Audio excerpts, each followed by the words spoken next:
Bonjour et bienvenue à l'émission La Parole vivante. Cette émission où est-ce qu'on prend la Bible et on découvre qui est Dieu et quel est son plan extraordinaire qu'il a pour nous. Aujourd'hui, on a Jeff Lorrain. Salut Jeff.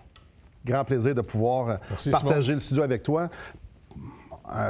On est en train de parler d'un sujet qui, en tout cas, je le sais pour nous, les gens peut-être ne le savent pas, mais qui nous passionne énormément, l'Église. Oui. L'Église de Christ, l'Église locale. On est les deux pasteurs depuis plusieurs années. On est passionnés pour ça. Et de ce temps-ci, en fait, depuis probablement toujours, il y a plusieurs mauvaises conceptions. On voit des mouvements, on voit des choses qui disent, bien voyons, donc ça ressemble à quoi une église biblique? Avant de pouvoir regarder ce que c'est, peut-être parlons un petit peu de ce qu'on voit qui pourrait s'éloigner un peu de ce que la Bible dit. As-tu des choses qui te viennent en tête, Jeff? La réponse est oui. Pourquoi tu me parles de ça? Bien, c'est sûr que les gens cherchent toujours à comme réformer, redécouvrir qu'est-ce qui pourrait être mieux l'Église, plus l'Église. Et puis si on regarde selon les Écritures, c'est d'abord et avant tout une communauté de gens qui ont été rachetés. Mm-hmm. OK? Le Seigneur Jésus, par exemple, avait son Église. Étrange à dire, mais il y avait son Église des 12. Oui. Il y avait d'autres qui suivaient le Seigneur. C'est comme une école en même temps. Mais pour le Seigneur Jésus-Christ, quand on regarde les Évangiles, lui, il savait que le Père lui avait donné 12 personnes à s'occuper. C'est même intéressant de voir que le Seigneur Jésus avait une église de 12 personnes. Des foules venaient, mais ce n'était pas encore le temps pour eux, parce qu'il commençait. Et lui-même dit, « Je bâtirai mon église ». Et on voit dans les Actes, un coup que Jésus est mort, ressuscité, il dit « Attendez maintenant le Saint-Esprit, l'œuvre de Dieu maintenant va se faire dans les gens, par les gens, dans les apôtres, par les apôtres. » Et là, on voit finalement qu'ils sont déjà dans la chambre haute qu'ils avaient louée. Au moment de la Pentecôte, ils sont 120. Donc, c'est quand même une place assez importante, c'est pas juste un petit salon, là, tu sais. Et ils sont en train de prier puis attendre, au fond, de la promesse que Jésus leur a dit qu'un jour, que le Saint-Esprit viendrait. Le jour de la Pentecôte est venu. Là, l'Église, on pourrait quasiment dire, elle devient vivante. Visible. Exactement. Sur une plus grande échelle. Là, ils devaient attendre que ce moment-là arrive. Ils deviennent des pierres vivantes. Ils sont devenus maintenant le temple de Dieu. Ça, c'est le temple de Dieu maintenant. De pierres mortes qu'il y avait à Jérusalem. Tu te rappelles quand Jésus avait passé devant le temple avec ses disciples un jour, il dit « Détruisez ce temple et je le relève en 3 jours ». Il ne parlait pas de la bâtisse, il parlait de son corps. Parce que les gens avaient oublié que le bâtiment, qu'on appelait le temple, était une image de celui qui devait venir, Jésus. Maintenant, Jésus dit « Je bâtirai mon Église ». Et cette Église, c'est le nouveau temple de Dieu. C'est un temple de pierre vivante. Où est-ce que Dieu va les rencontrer, son peuple. Exactement. Et donc, c'est pour ça que même Paul va prendre une autre illustration. Si le temple, c'est une image un peu d'une ambassade, c'est ça en réalité, parce que quand tu regardes le temple de Jérusalem, qui avait été construit selon des normes très précises que Dieu avait données à Moïse. Il y a une décoration à l'intérieur du temple. Il y a des palmiers, il y a des arbres fruitiers. Qui représentent la nation d'Israël. Même plus que ça. Israël, finalement, ne fait même pas entrer dans le temple. Mais pourquoi Dieu fait décorer un temple à l'intérieur, mais que personne ne peut rentrer pour aller voir? Parce qu'en réalité, c'est une ambassade. Seuls les Lévites et certains pouvaient entrer que dans le lieu saint. Et dans le lieu très saint, juste finalement, le souverain sacrificateur, une fois par année, avec du sang. Toujours dans l'attente qu'un jour, ce temple-là trouve sa vraie réalité. Mais c'est pas pour rien qu'il y a des arbres fruitiers tracés sur les murs. C'est un rappel du jardin perdu. C'est comme si c'est une ambassade d'un pays perdu dans un pays étranger. Et c'est pour ça que Paul dit, on fait fonction d'ambassadeur quand Dieu nous renvoie vers le monde. Parce que Jésus a dit à ses disciples, maintenant, vous n'êtes plus du monde. Comme moi, je ne suis pas du monde, vous, maintenant, vous ne serez plus du monde. Mais il nous renvoie avec une mission comme des ambassadeurs vers un pays étranger qui est le monde pour dire, notre Dieu, notre Seigneur vous offre sa paix par Jésus-Christ. Et donc, il nous rappelle maintenant, pour avoir un contact avec Dieu dans l'Ancien Testament, il fallait aller à Jérusalem, au temple. Maintenant, si Dieu veut rencontrer quelqu'un, bien, c'est toujours dans un temple. Ce n'est pas le bâtiment où l'Église se rassemble, car l'Église est le temple qui doit se mettre dans un bâtiment. Parce que surtout nous autres, ici au Québec, c'est plutôt froid. Il y a un certain temps de l'année, c'est plutôt frais. Hein? Oui. Et donc, c'est plus facile d'être dans un lieu chauffé. Et puis, malheureusement, des fois, on a sacré plus le bâtiment que les gens qui le constituent. C'est pour ça qu'on va à l'Église. C'est ça qu'on dit, on va à l'Église. Tandis que la Bible, ce qu'elle nous dit, c'est « nous sommes l'Église ». Exactement. Et donc ça, c'est vraiment la grosse image qu'on doit avoir.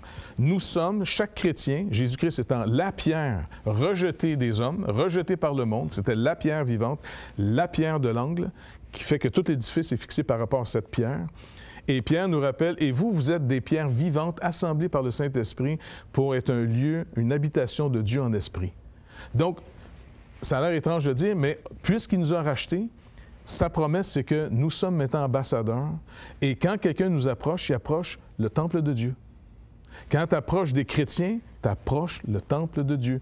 Et c'est pour ça qu'après, le Seigneur nous dit, à nous les chrétiens, maintenant la volonté de Dieu à votre égard, c'est votre sanctification. Rappelez-vous qui vous êtes, afin de ne pas être une pierre d'achoppement pour ceux qui s'approchent de Dieu. Parce que ça, on a une responsabilité ici. Absolument. Et il y a des, comme tu dis, en ronde, on en parle un peu, là, on est dans une société aujourd'hui qu'on veut être tous égaux. Mais on a un problème avec ça, c'est qu'on a finalement des portions différentes. On a des rôles différents à jouer. Mon rôle à moi, il est bien moins important dans ma nation en ce moment, en tant que social, que le premier ministre. On est égaux face à la loi. Mais lui, il a une responsabilité beaucoup plus grande que la mienne. Il a besoin que nous, on intercède pour lui, parce que lui, il a un impact sur la nation bien plus grande que nous autres, on peut en avoir une. Dans l'Église, c'est la même chose. C'est pas tout le monde qui va rendre compte de tous les gens qui sont là, mais tous les anciens, les conducteurs de l'Église, les pasteurs, toi et moi, là, oui. Selon l'Épître aux Hébreux, chapitre 13, on va rendre compte des gens que Dieu nous a confiés de s'occuper d'eux autres. Là. On va rendre compte de leur vie. C'est pas tout le monde qui doit faire ça. Donc, il y a une forme de hiérarchie dans l'Église. Je sais que c'est quasiment un gros blasphème de dire ça aujourd'hui, mais il y en a une. Et c'est ça que c'est écrit. C'est sûr que nous, on n'est pas en train de dire on s'auto-proclame comme des conducteurs en haut de la hiérarchie. Plutôt, c'est la Bible qui nous le dit. On sert les gens. Et on est congrégationnaliste, ce qui veut dire c'est qu'on est aussi redevable aux gens. Oui. Donc, c'est pas nous, comme des despotes, qui dirigeons tout ça. Au contraire, on est en train de servir le peuple, et le peuple, c'est lui qui nous établit, là, selon ce que les Écritures disent. Il faut aller à la pause. Donc, on va à la pause, et justement, on revient après pour continuer à regarder qu'est-ce que c'est qu'une Église locale. Reste avec nous.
Bonjour à vous.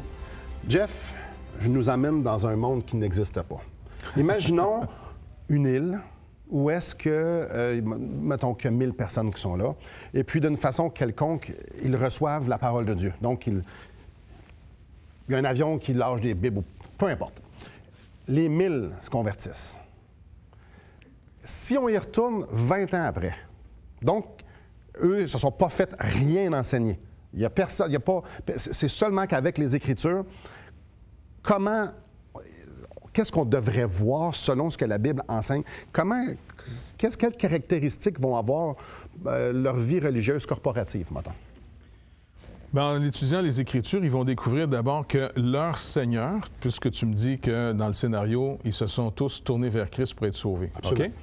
Donc, qu'est-ce que Jésus apprend sur l'autorité? Contrairement à l'autorité du monde qui veut se faire servir, Jésus-Christ, qui est vraiment le Seigneur, entre autres dans le dernier souper, quand il a lavé les pieds à ses disciples, il dit maintenant, je vous donne un exemple. Vous allez recevoir du pouvoir, vous allez recevoir de la sagesse, vous allez recevoir par mon esprit des capacités, pas pour dominer, mais pour servir. Et Jésus l'a rendu manifeste dans sa propre vie. Oui. Il est vraiment le Seigneur, mais il est vraiment venu sauver, servir, nous aider. Il nous aime. Alors, les gens vont commencer à dire, OK, ce que je suis, je vais te le donner. Tu sais, c'est peut-être une île déserte, là. Oui. Fait que les gens commencent à voir comment ils peuvent aider, comment ils peuvent devenir, par amour pour les uns pour les autres, donner ce qu'ils ont. Et c'est comme ça que les dons se découvrent. Quelqu'un va recevoir finalement la capacité d'expliquer. C'est pas tout le monde qui a la capacité d'expliquer, d'avoir le don de parole. Mais le Seigneur, s'il appelle quelqu'un à être prêcheur, inévitablement, il faut qu'il ait donné le don de la parole. Un autre, finalement, lui, il va surtout voir comment on peut aider pratiquement les gens. Il reçoit un don de service. C'est l'aspect diaconal, c'est un diacre. Un autre, il va avoir finalement le fardeau de « Hey, s'il en reste encore sur l'île qui ne savent pas l'Évangile, il faut que j'aille leur dire. » Il y a le don finalement de la proclamation de l'Évangile. C'est un évangéliste. T'sais? Il y en a d'autres qui, OK, comment on s'occupe des gens pour les amener à maturité? Il en donne certains comme des docteurs. C'est des gens qui ont un esprit beaucoup plus systématique et qui aiment bâtir. Tu comprends? Donc, en servant, tu découvres, et le peuple va découvrir aussi, ton don. C'est comme ça que l'Église, inévitablement, se restructure. Et en fonction des capacités que tu reçois, eh bien, tu n'as pas nécessairement la même position dans l'Assemblée car tu n'auras pas les mêmes responsabilités à porter. Donc, une des choses, il va y avoir des dirigeants, il va y avoir des gens qui vont diriger, parce qu'on l'a mentionné, on parlait d'anciens tantôt, de docteurs, d'évangélistes, et ces gens-là n'auront pas une attitude d'imposer, mais de service, comme Jésus avait. Donc, ce sont d'abord et avant tout des serviteurs. C'est des serviteurs, mais, n'oublie pas, c'est des serviteurs, par contre, avec une responsabilité. Qui ont une responsabilité et une autorité. Donc, les gens vont pouvoir voir, OK, il y a des gens... C'est pas des gens au service comme des esclaves. C'est des gens qui, oui, vont servir, mais il faut les honorer, parce que la Bible dit d'avoir un double honneur pour les gens qui travaillent surtout à la prédication, parce que finalement, c'est une tâche lourde. Donc, la population va regarder leur leader avec honneur et respect. Je vais te lire un texte que tu soulignes au fond. Dans l'Épître aux Hébreux, à la fin, au chapitre 13, il est marqué « Souvenez-vous de vos conducteurs. » Un conducteur, là, tu sais, quand je suis assis dans une voiture puis c'est pas moi qui est le conducteur, bien, c'est le gars qui a le volant, pas vrai? Ouais. Souvenez-vous de vos conducteurs qui vous ont annoncé la parole de Dieu. Considérez quelle était la fin de leur vie et imitez leur foi. Ça, c'est ceux qui sont été jusqu'à la mort dans le service. Après ça, un peu plus loin, il dit « Obéissez, verset 17, aux conducteurs, à vos conducteurs, et ayez pour eux de la déférence, pas des différences sans arrêt, la déférence, ça veut dire du respect, de l'honneur, en réalisant que ces gens-là ont été mis à part par le Seigneur d'une manière spéciale. » Malheureusement, dans notre époque, on banalise tout en faisant du niveau par le bas. Et on commence avec la position qu'ils ont plus qu'avant l'homme. Oui. Et c'est pour ça qu'il dit, car, pourquoi je dois avoir de la déférence pour ceux qui sont les conducteurs dans l'Église? Car ils veillent sur vos âmes comme devant en rendre compte. On va rendre compte. Qu'il en soit ainsi, afin qu'ils le fassent avec joie et non en gémissant, ce qui ne vous serait d'aucun avantage. Okay. Donc, l'exhortation est assez claire. C'est pas tout le monde qui a la capacité de la part du Seigneur d'être un conducteur. Il faut les discerner. Et après ça, les mettre à part, les équiper. Par exemple, en formation théologique, en formation aussi de toutes sortes de moyens. Tu leur fournis le coffre d'outils, en d'autres mots, pour être capable de faire leur travail. Éphésiens chapitre 4 nous dit la même chose aussi. Paul le dit dans Éphésiens chapitre 4 en disant « Selon la mesure du don de Christ ». La mesure du don, là, ça veut dire qu'on n'a pas tous reçu le même don. Ça nous fait penser mais à chacun de nous, la grâce a été donnée selon la mesure du don de Christ. Éphésiens 4, 7. Donc, moi, quand j'arrive à une nouvelle place, là, supposons que on a des champs de mission, notre premier but, c'est pas d'aller implanter des églises s'il y en a dans la place. Ça fait bizarre un peu, là, mais on s'en vient servir d'abord ceux que Dieu a déjà appelés sur place. Ouais. Et toujours, on va chercher à qui Dieu a envoyé le ballon. Qui a l'onction? Qui a été mis à part pour ça? Et là, on essaie de voir comment on les sert, ces gens-là. Tu comprends? S'il n'y a rien, bon, OK, on commence, on annonce l'Évangile. Et puis là, on va voir finalement, avec déjà ceux qu'on a discernés qui ont l'appel, de se préparer à faire. Donc, il faut vraiment voir, puis de ne pas avoir peur. Il y a une hiérarchie dans le corps de Christ. D'une façon brève, avant la pause, est-ce que il va avoir... Quelle place va avoir la Bible, justement, sur cette île? Elle doit être centrale. Donc, qu'est-ce qui régit? C'est-tu les dirigeants, eux autres, ont des bonnes idées, puis ils font ça? Non, non, non. La vérité, quelle place a la vérité? Ils sont les représentants de la parole. Ils ont le ministère de la parole. C'est des ministres de la parole. C'est pas des gars que tu les trouves géniaux parce qu'ils sont bons dans le monde des affaires quand tu vas être pasteur parce que tu vends bien, finalement, je sais pas moi, du salami, tu comprends? Non. En réalité, c'est des ministres de la parole. On n'est pas en train de faire notre volonté. Maintenant, Jésus dit, je vous donne ma nourriture que vous ne connaissiez pas avant. Celle de faire la volonté de celui qui vous envoie. Mm-hmm. Donc, on n'est pas là pour faire nos projets personnels là-dedans. On est là pour... C'est vérifiable toujours par les Écritures. Les Écritures restent l'autorité finale sur nous. Dieu ne laisse pas à l'homme le privilège d'être créatif et de faire l'Église comme nous, on veut. Non. Donc, OK, organisez-vous. S'il y en a qui ont plus d'imagination, allez-y. Vous autres, regarde, ça advienne que pourra, là. Non, non, non. Tu as raison. Il faut absolument toujours revenir sans arrêt de plus en plus. Au fond, je ne sais pas comment t'expliquer ça, mais c'est comme la science physique. Plus on étudie, plus on se rapproche de le fait, tu sais, dans le sens de l'interprétation du fait physique. C'est la même chose avec les Écritures, c'est pour nous guider à ce qu'on fait soit de plus en plus biblique. Et pas de moins en moins que dire Joe Blow peut faire ce qu'il veut, puis... Donc, non. Une Église biblique est dirigée par des gens qui sont ancrés dans la parole de Dieu. Oui, oui. Leur racine vient de là, leur vie vient de là, ils la vivent et ils la prêchent. Pas d'une façon parfaite, c'est encore des pécheurs. Toujours une croissance, il n'y a pas de problème. C'est pour ça qu'il y a toujours des groupes plus ou moins matures, plus ou moins développés. On le voit des lettres que Paul envoie aux églises. C'est pour les instruire, corriger certaines tendances, ramener certains autres, dire oui, c'est bon, telle chose. Donc, on est un organisme en croissance qui bouge, qui vit. Mais, je veux dire, on a un but à atteindre, c'est la maturité. De plus en plus à la ressemblance de Christ. On va à la pause. Oui, mais avant d'aller à la pause, j'aimerais vous offrir le livre « Destination finale » de Marc Cahill, un livre qui prend les Écritures et qui dresse un peu notre raison d'être en tant qu'être humain sur la Terre, pourquoi on est ici. Et non seulement pourquoi on est ici, on s'en va où quand on meurt. Donc, Marc Cahill a pris les Écritures et nous a simplifié ça ou illustré ça pour que nous puissions comprendre où est-ce qu'on rentre dans le plan de Dieu, où est-ce qu'on est dans le cœur de Dieu. Donc, tout ce que vous avez à faire, c'est de communiquer avec nous par téléphone, par Internet, et ça va nous faire plaisir de vous l'acheminer tout à fait gratuitement. Donc, après la pause, on continue à discuter et à voir des textes fort intéressants. Il n'y a pas un DVD que tu veux donner aussi? Après. Après, OK. Après. Depuis maintenant 15 ans, nous avons l'immense privilège d'annoncer la bonne nouvelle de Jésus-Christ. Par la grâce de Dieu, nous avons fait plus de 500 émissions, distribué gratuitement des milliers de livres et que dire des centaines de personnes qui ont répondu par la foi à l'appel de Jésus. Aujourd'hui, nous aimerions inviter ceux qui ont reçu cette bonne nouvelle à faire équipe avec nous. Aimeriez-vous avoir un impact dans la francophonie pour l'Évangile? Joignez notre équipe en participant financièrement à la production de l'émission et en nous permettant de continuer à offrir de la littérature gratuitement à ceux qui sont ouverts à l'Évangile. Contactez-nous. Il nous fera plaisir de vous partager comment vos prières et vos dons peuvent faire la différence.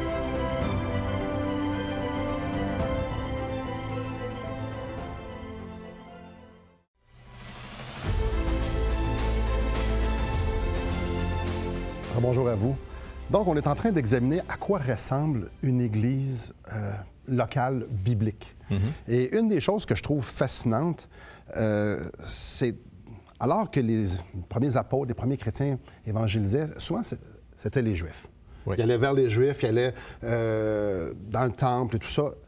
Et puis après ça, l'Église, bien pas l'Église, les païens, ils ont été vers les païens. Et là, ça a causé tout un problème parce que les Juifs disaient non. Les païens doivent faire comme nous. Et là, il y a eu un concile, on voit ça dans Actes. Où est-ce qu'on dit, on peut pas imposer le judaïsme aux païens, ça ne fonctionne pas. Et après ça, on voit l'Évangile se propager partout sur la terre. Mm. Et ce qu'on voit dans l'Apocalypse, c'est qu'un jour, il va y avoir des chrétiens de toutes les nations. Mm. On voit aussi, mettons, exemple dans Galates, qu'il n'y a plus d'esclaves, il n'y a plus de gens libres dans l'Église de Christ. Qui étaient deux portions de la société très séparées de l'époque. Hommes-femmes. Très séparés aussi à l'époque. Grecs, juifs, je viens d'en parler. Séparés, ouais. Donc, en Jésus-Christ, c'est tout le monde ensemble. Et donc, il n'y a plus vraiment de différence. On a des rôles différents, mais c'est pas... on ne devrait pas voir ça aussi dans les églises. Ben oui. Une église qui est en santé devrait être composée de sa localité, de tout ce qui représente la localité. S'il y a plusieurs communautés ethniques dans la communauté où l'Église elle est, il devrait y avoir des gens de chacune de ces communautés-là dans l'Église. S'il y a des groupes d'âge différents, du vieux au jeune jusqu'au bébé, tu as une Église qui est saine. Si tu as juste des jeunes ou si tu as juste des vieux, bien, il y a un problème. Tu sais, si tu arrives dans une église puis il reste juste des gens âgés à tête blanche, on se dit, wow, s'il n'y a pas quelque chose qui arrive ici, l'église est en train de mourir. Mais si c'est juste des jeunes, tu fais, wow, il manque de sagesse ici, là. Oui, puis ça veut dire que finalement, il y a quelque chose qui ne va pas non plus. Ouais. Tu sais? Donc, si on est juste 2, 3, à moins que Dieu nous ait appelés, parce que ça devient comme une semence qui met dans une région, mais c'est en vue de se multiplier. Et là, on entend parfois des gens qui disent, oui, mais Matthieu, chapitre 18, verset 20, qui nous dit, car là où 2 ou 3 sont ensemble à mon nom, je suis au milieu d'eux. Certains vont prendre ça pour dire, je t'invite à souper chez vous avec ta femme. Hey, on est l'Église, on est une Église. Ben oui, mais ça, c'est un verset qui est souvent pris à tort pour justifier souvent des gens qui ne veulent pas rester dans l'Église commune, générale, et ils veulent juste se faire un petit groupe à part, souvent par mépris des autres. C'est ça qui est dramatique aussi. Et ce passage-là ne parle pas du tout d'une réunion de prière, là. Ça parle des anciens qui ont été mis à part et à qui le Seigneur donne la responsabilité maintenant de lier ou délier. C'est des expressions rabbiniques, ça, sur le côté du principe, comment vous allez diriger l'Église. Si vous êtes d'accord pour dire, vous retenez, puis la personne est sous discipline, eh bien, elle va être sous discipline. C'est dans un contexte de discipline d'Église. Exactement. C'est pas une question de réunion de prière, parce que si tu es juste 2, ah non, c'est un pas avec nous autres, on est avec 2. Ben voyons donc, tu fais là, toi. Tu sais, si tu es tout seul chez vous, ça donne quelque chose de prier, c'est un pas là? Non, il est toujours là. Mais il est avec ceux à qui il donne des rôles. Parce qu'un rôle à jouer dans l'Église, c'est une responsabilité. Et le Seigneur, quand il appelle quelqu'un à un rôle, il va l'équiper. L'apôtre Paul, le Seigneur l'avait déjà préparé d'avance pour le type de ministère qui était pour lui donner. C'est un pharisien, anti-chrétien, et le Seigneur le convertit lui-même sur la route de Damas. Hein? Et là, Ananias, lui, il n'est pas convaincu pantoute, ça serait un bon candidat. Puis le Seigneur dit non, c'est un instrument que je me suis choisi. Et je vais lui montrer tout ce qu'il doit souffrir à cause de mon nom. Et je vais le faire témoigner devant des rois, devant tout le monde. Donc, il est en train de montrer que même la portion intellectuelle et la capacité de Saul de Tarse, qui est devenu l'apôtre Paul, était préparée pour une fonction particulière. Ce que Pierre n'avait pas. Pierre a un rôle jusqu'à un certain point, c'est lui qui a ouvert les portes, les 3 fameuses portes, là, tu sais. Les Juifs ont entendu l'Évangile, les Samaritains, il vient confirmer le travail de Philippe, et les nations chez Corneille, en vue de toutes les nations du monde. Mais après, pour tout le développement, Luc, dans le livre des Actes, nous montre qu'à partir de ce moment-là, c'est Paul qui rentre en ligne de compte. Lui, il va montrer qu'aux Juifs chrétiens et aux païens chrétiens, vous êtes un seul peuple maintenant. Faites attention de ne pas naturellement vous tenir dans vos gangs. Parce que ça, c'est malsain. T'sais? Donc, cette idée-là que l'Église organisée, que nous, on considère biblique, ça ne me tente pas, j'aime pas ça, je trouve pas ma place. Je vais me partir un petit groupe. Ça prend certaines caractéristiques, comme on a parlé aujourd'hui, super importantes pour que ça soit considéré un groupe biblique, une église biblique. Parce que, comme tu l'as dit, on peut être 2, 3, mais c'est dans le but de se multiplier, c'est dans le but de s'organiser, c'est dans le but de pouvoir baptiser, de pouvoir donner leur pas de Seigneur, d'avoir un pasteur ou des pasteurs, encore mieux, des pasteurs, et d'avoir une organisation avec une démographie qui est Parce diverse. que c'est ça, comme tu dis, l'Église, en passant, c'est pas juste un rassemblement pour nous-mêmes après. On est là pour être un chandelier dans la région, comme il est dit. Et un chandelier, c'est en vue de mettre un éclairage dans la région. On a une mission vers l'extérieur. Après, il faut s'organiser à partir d'un groupe. Quand un arbre arrive à un certain point, il va commencer à produire ses fruits extérieurs. Donc, on a une mission extérieure vers le monde. Il faut être organisé, il faut les moyens pour ça. Donc, si on veut toujours rester 2, 3 chums ensemble, on ne veut rien savoir des autres, le Seigneur dit non, vous méprisez mon corps, vous méprisez mon œuvre. Peux-tu leur dire juste une autre fois? On méprise son œuvre. Parce que son œuvre... Parce que son œuvre, c'est tout son peuple.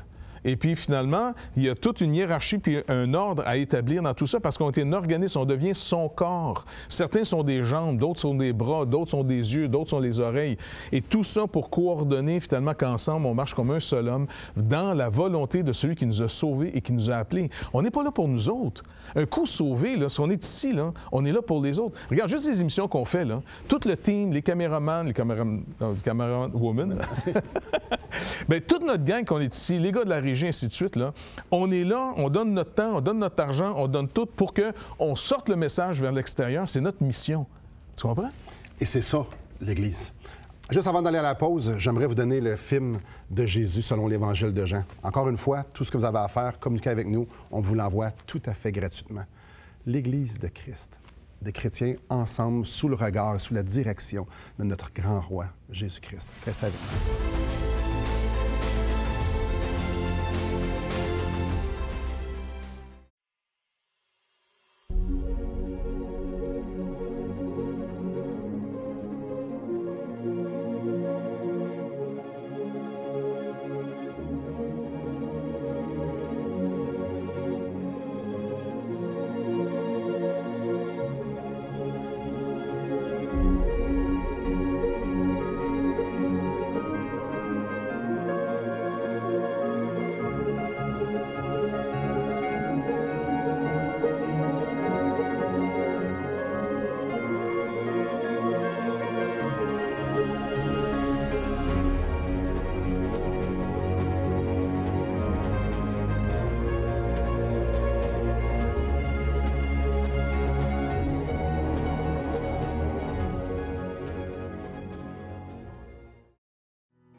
Assistez à un merveilleux déjeuner de l'espoir dans votre région. Un invité vous racontera comment Dieu a transformé sa vie et comment son cœur, souffrant, a trouvé une joie indicible en développant une relation personnelle et intime avec Dieu et son Fils Jésus-Christ. Des églises locales organisent de tels déjeuners dans plusieurs régions du Québec. Découvrez où et quand vous pouvez assister à un déjeuner de l'espoir dans votre région en visitant le site espoir.ca et en cliquant sur l'onglet « Déjeuner ». Bonjour à vous. Jeff, l'Église locale est organisée de plusieurs façons. On l'a mentionné, mais c'est aussi un levier incroyable pour que le message de l'Évangile puisse être diffusé. Le Seigneur nous a demandé d'aller annoncer à toute la création son message, de son œuvre à lui. Si on n'avait pas nos églises locales qui nous soutiennent, financièrement, d'abord, même pour l'émission. On n'est pas en train de demander aux gens de donner de l'argent. Tout ce qu'on donne, là, ça a été payé par du monde, ça.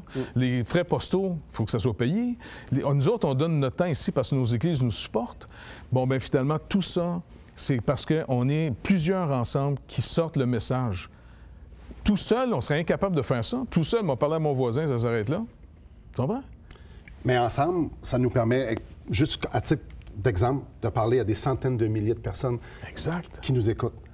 Pour présenter le message le plus glorieux qui soit, le plus majestueux qui soit, celui de Jésus-Christ qui est mort pour nos péchés et qui est ressuscité pour pouvoir nous donner la vie. Ça, c'est le message individuel, c'est un message collectif en tant que corporatif, j'avais plutôt dit, dans une église locale. Et quand on se met ensemble, on peut produire des émissions comme celle-ci.